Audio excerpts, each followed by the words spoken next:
Hello, everyone, and welcome back to another episode of the English Learning Podcast.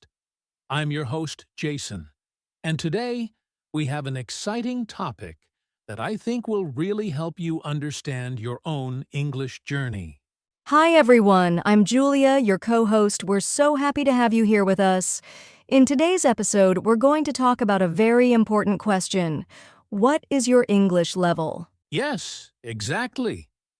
Many English learners often wonder, am I a beginner, intermediate, or advanced? But sometimes it's not easy to know where you stand. That's true. And knowing your English level is really important.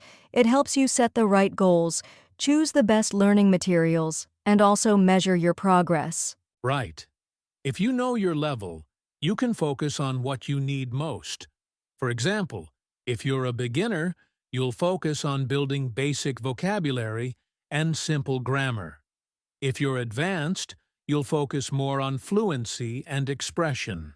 In this episode, we'll explore the different English levels step by step, from beginner to advanced.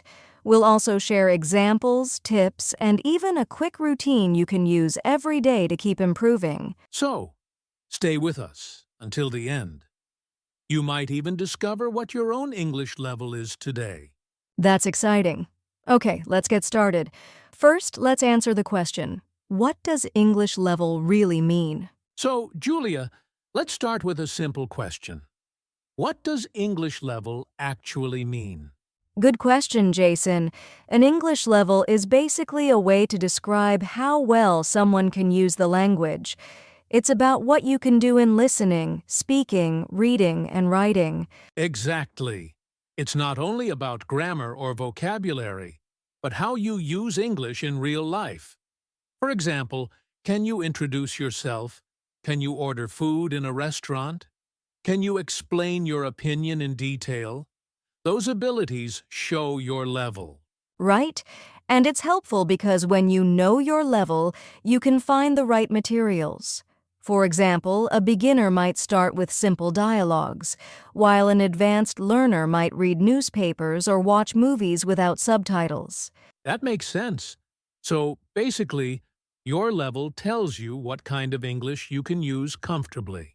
Yes, and I think it's also important to say that your level can be different in different skills.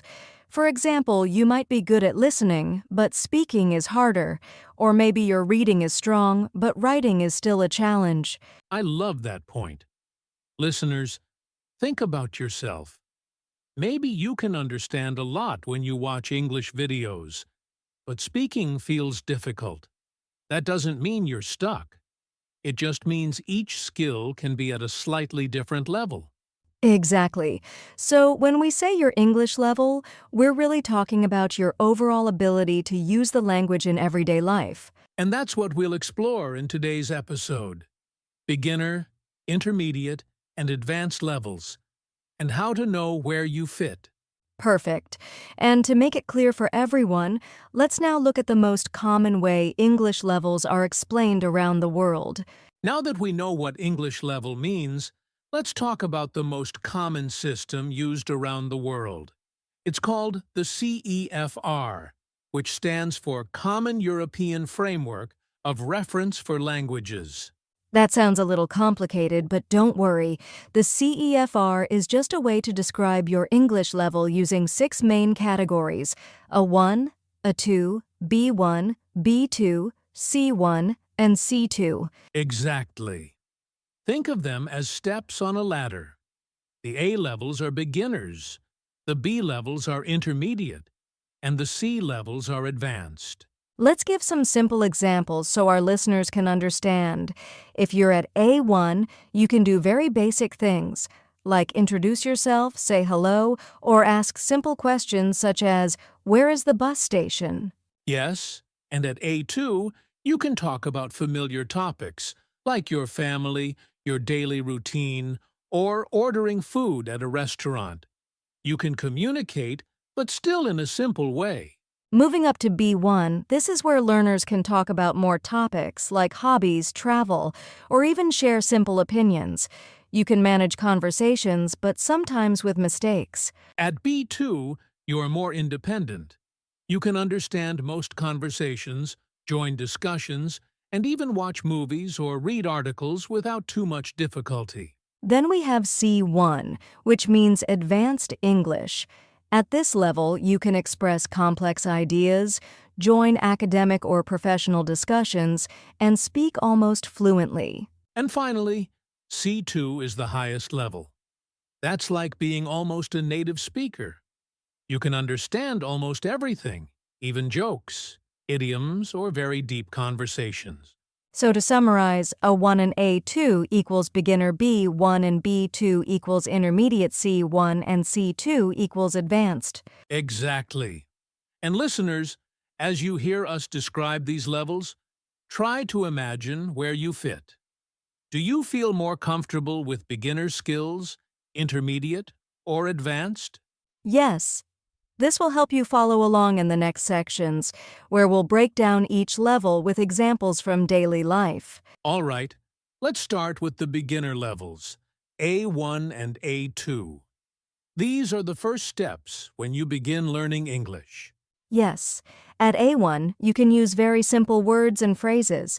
You can introduce yourself, say hello, and ask basic questions. For example, I might say, "Hello, my name is Julia. I am from Canada. What is your name?" And if I'm also at A1, I could reply, "My name is Jason. I am from the United States." Very short and simple, right? Exactly.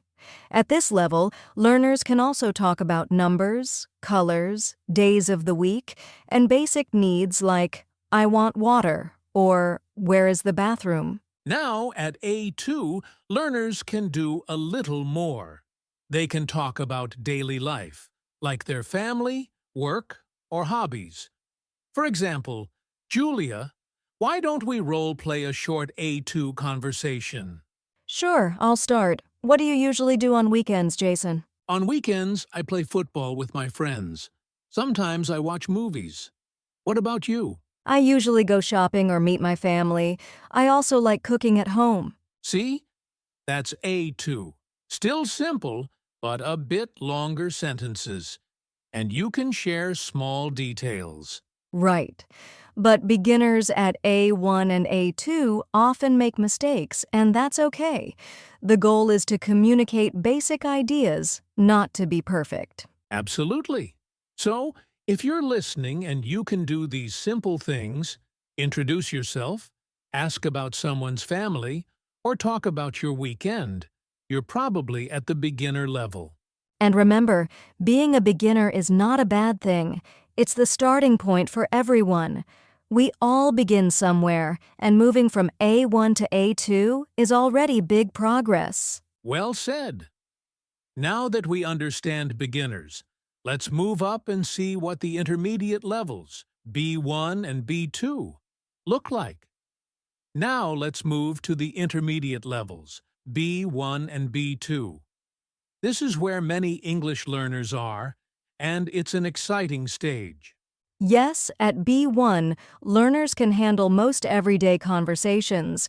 They can talk about travel, hobbies, and even share their opinions. For example, I could say, "Last year I traveled to Italy. The food was amazing, and I loved the history." And at B1, I could reply with my own story. That sounds great. I went to Spain, and I really enjoyed the beaches. The people were very friendly. Exactly. At this stage, you can connect ideas, tell stories, and explain experiences, even if you make some mistakes. Now, B2 is a step higher. Learners at B2 can join longer discussions, understand more details, and even argue their opinions politely. For example, Julia, let's try a quick B2 conversation. Sure. I think reading books is better than watching movies because it helps you imagine more. That's interesting, but I prefer movies. They are faster, and I can see the characters' emotions. See? At B2, the conversation is deeper. You can express reasons, compare ideas, and respond naturally. Yes. Listeners, if you can tell stories, give opinions, and talk about different topics in English, you're probably at the intermediate level, B1 or B2. And remember, this stage is very important because it's where you start to feel real confidence using English in daily life. Exactly. Next, we'll move to the highest levels, C1 and C2, Advanced English. All right, now let's talk about the highest levels of English, C1 and C2. These are the advanced stages. Yes, at C1, learners can use English very comfortably. They can join professional or academic discussions, understand complex topics, and express themselves clearly. For example, I might say technology has changed the way we communicate, and while it brings many benefits, it also creates challenges for privacy and mental health. That's a great example. At C1, you can explain ideas with details, give reasons, and sound very natural. Now, C2 is even higher. It's almost like a native speaker. At this level, you can understand jokes, idioms, and cultural references. You can also switch between formal and informal English easily. For instance, at C2, someone might discuss very abstract topics, like philosophy or politics, and express opinions with nuance. Example: democracy works best when citizens are educated and actively participate in discussions rather than staying passive. Exactly. At C2, English isn't just a tool, it feels like part of you. You can communicate almost anything in any situation. But let's be clear, Julia, not everyone needs to reach C2. For most people, B2 or C1 is already more than enough for work, study, and travel. That's so true. So, listeners, if you can follow movies, join deep conversations, and express complex ideas, you're probably at the advanced level. Well said. Now, let's talk about how you can actually test your English level.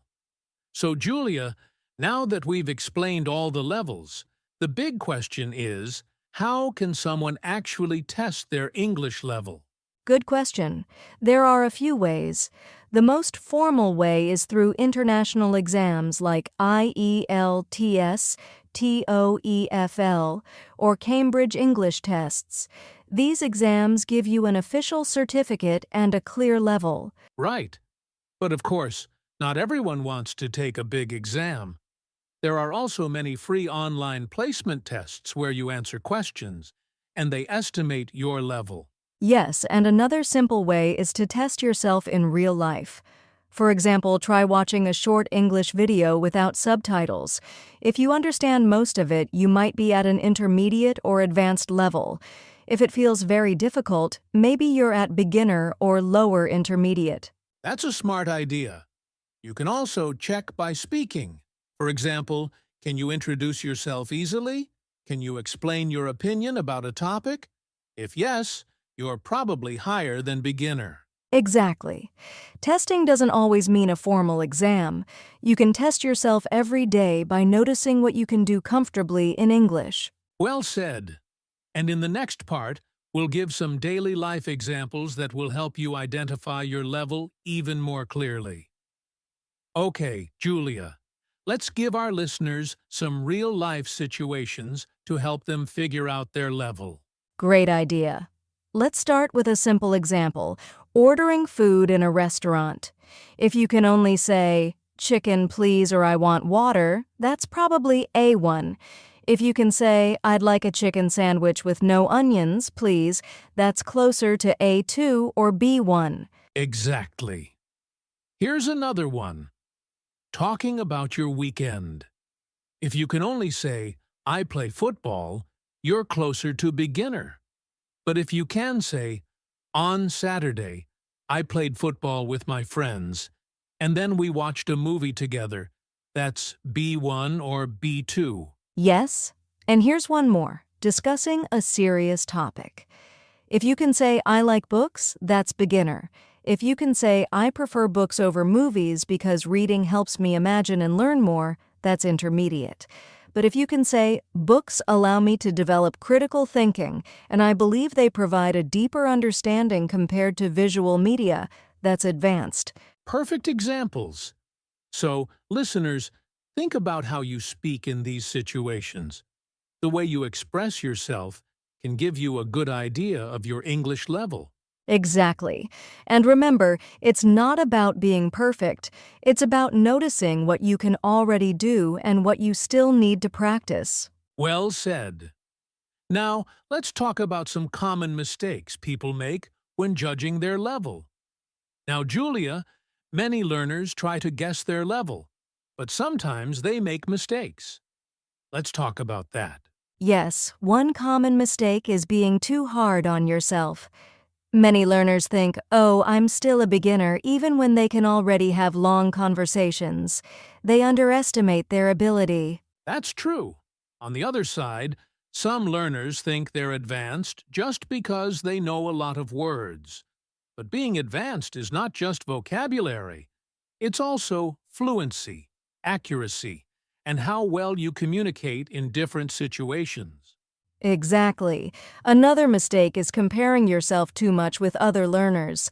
Maybe your friend speaks faster, but you write better.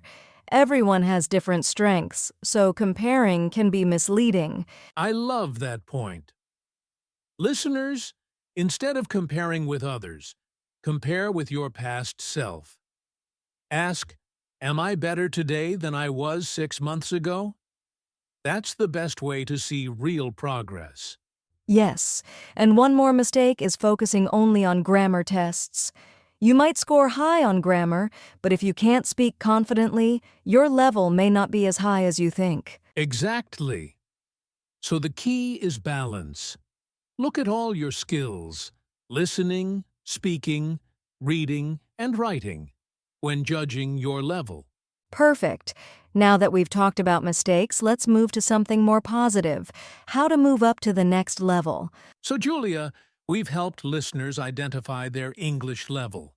Now, the big question, how can someone move up to the next level? Well, Jason, the key is consistent practice in all four skills: listening, speaking, reading, and writing.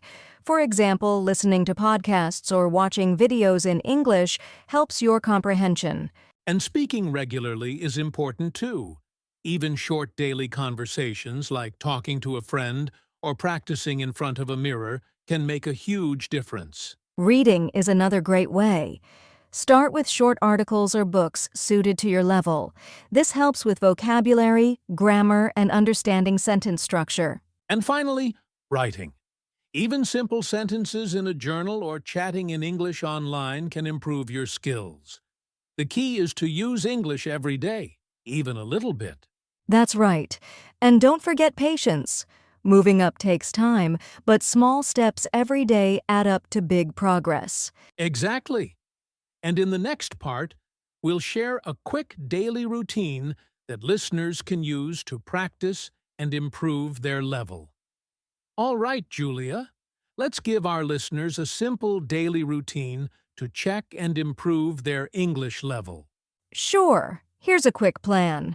First, spend 5 to 10 minutes listening to English, like a short podcast, a song, or a video. Ask yourself, how much did I understand? Then, spend 5 minutes speaking. You can describe your day, talk about your plans, or even repeat phrases from what you listen to. Notice what's easy and what's hard. Next, 5 to 10 minutes reading something simple in English, like an article or short story. Check if you understand the main idea and new words. And finally, 5 minutes writing. Write a few sentences about your day, your opinion, or something you learned. This helps you practice grammar and expression.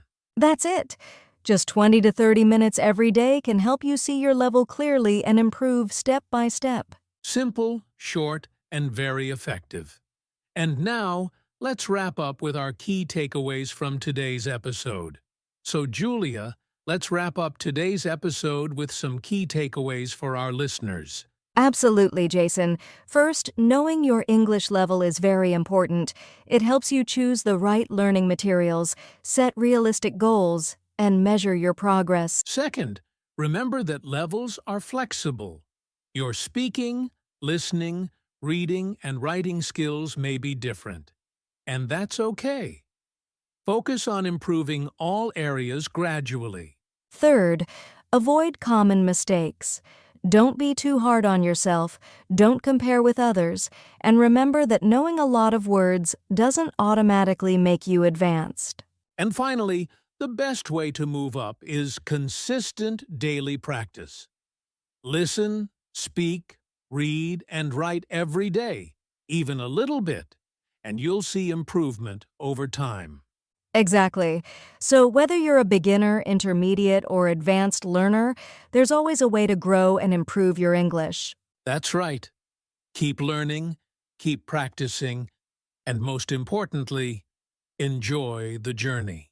Well said, Jason. And with that, it's time to say goodbye. Thank you so much for listening to today's episode of the English Learning Podcast. We hope you now have a clearer idea of your English level. Yes, and remember, every small step counts.